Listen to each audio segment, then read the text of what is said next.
Hi, this is Emily Zlanian with TV Insider, and I'm here with Fear the Walking Dead's Lenny James and Alicia Debnem-Keri, here to talk about season 6, which is finally coming up.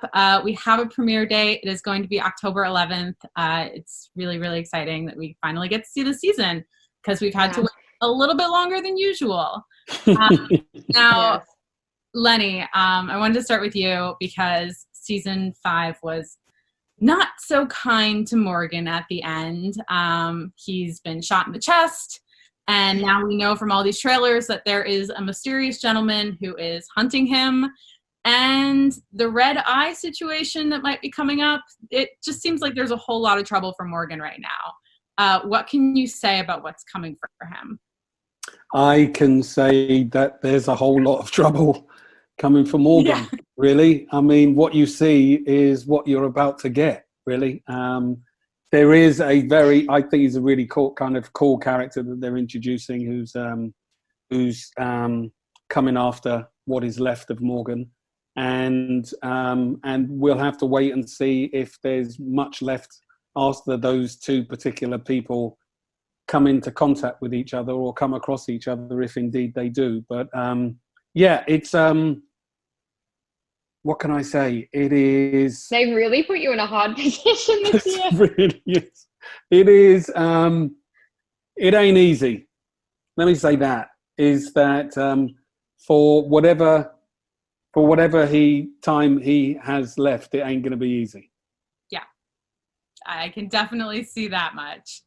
If I'll put an if, so I'm not putting too much stress on you. If Morgan lives, do you think that he would take his advice in the Just Live speech that he delivered at the end of last season?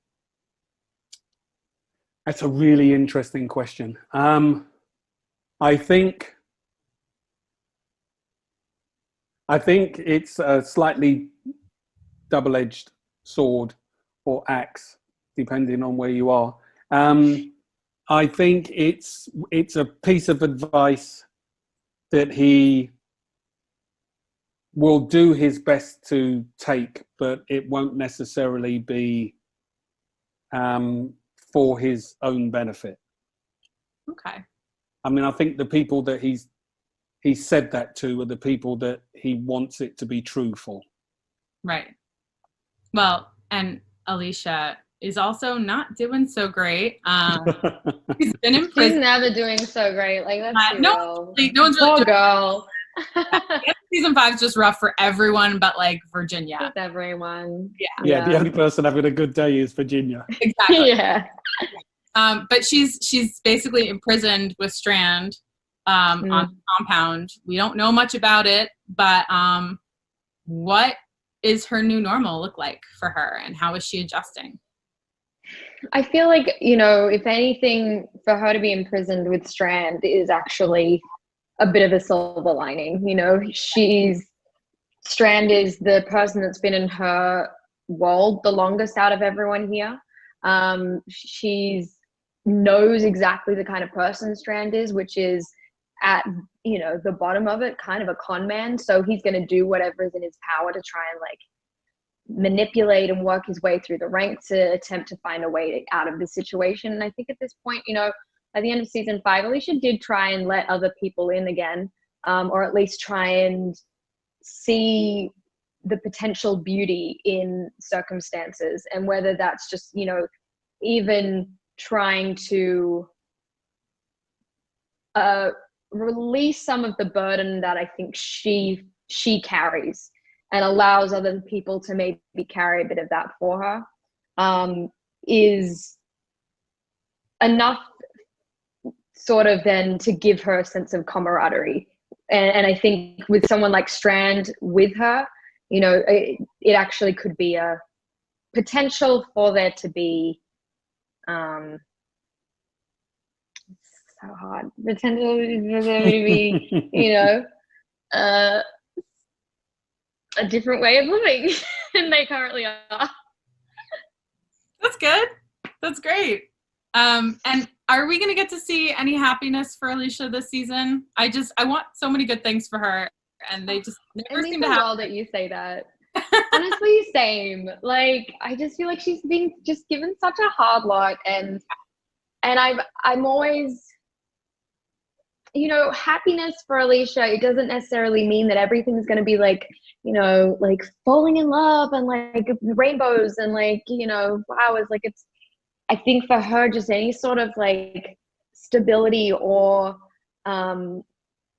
true companionship and something that she's so used to having to hold her own all the time and used to having to like, so used to like just putting all these walls up. So for her, any kind of like coaxing her out of that shell, I think would be great for her. And finding a sense of, I don't know, groundedness and confidence in actually who she is, and like knowing that she's got all the tools to survive and that she like has learned so much more than people maybe think she has or has given her credit for. I don't know. I want her to be able to stand her own and like for people to give her credit for that. Yeah, definitely. Now, this season, for the first time, most of these characters are completely isolated from each other. And we're also kind of shifting towards a more anthology type series vibe, which is super cool. But it also just seems so much darker this season. Is this season like monumentally darker than previous seasons? It just seems like everyone's got just danger everywhere. I think maybe because there's a lens. What was so great about filming in an anthology style was that we can hone in on specific characters or like, you know, limited characters in a space, which means that everything is heightened. So the fear, the darkness, the inner thoughts, the relationships that they're involved in, it's under a bit more of a microscope, and I think that captures then the darkness a little bit more sharply, maybe. Yeah. But that's what I really liked for sure about this season, is that because, you know, we are filming it in chunks instead of like more of a conventional structure, it did give us the opportunity to focus on one or two characters at a time and really get into the nitty-gritty of things.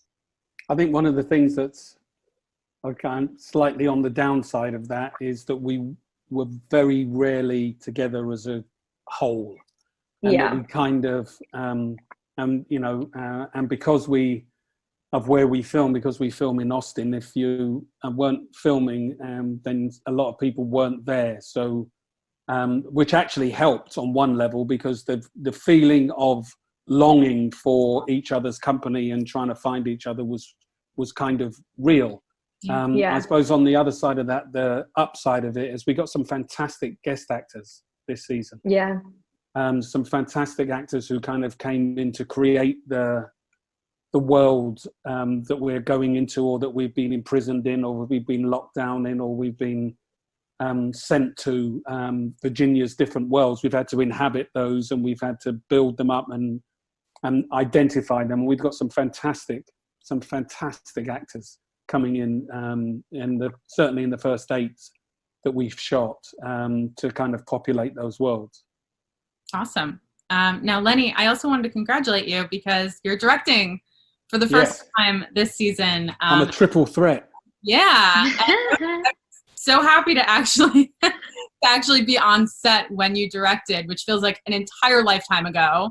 Oh my God, you were there. Yeah. I was. That's right. You were, yeah. Like ages ago. It was only like February, but it was like, feels like that it was feels a whole like lifetime. It was a whole lifetime ago. Absolutely. But when you were there, I mean, we talked a lot about this, and I don't want to tease anything about the episode too much, but it's a good one.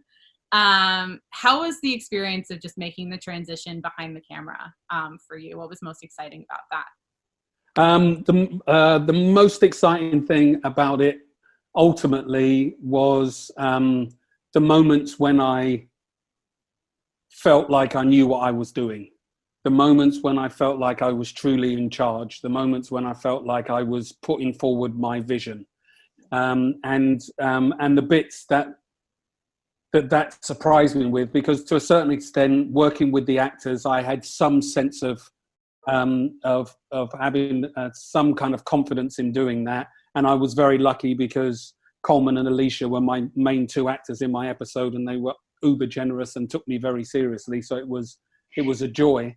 But kind of realizing the picture and the camera and moving that and deciding on the look, realizing that I had some kind of vocabulary in that direction was a real big surprise.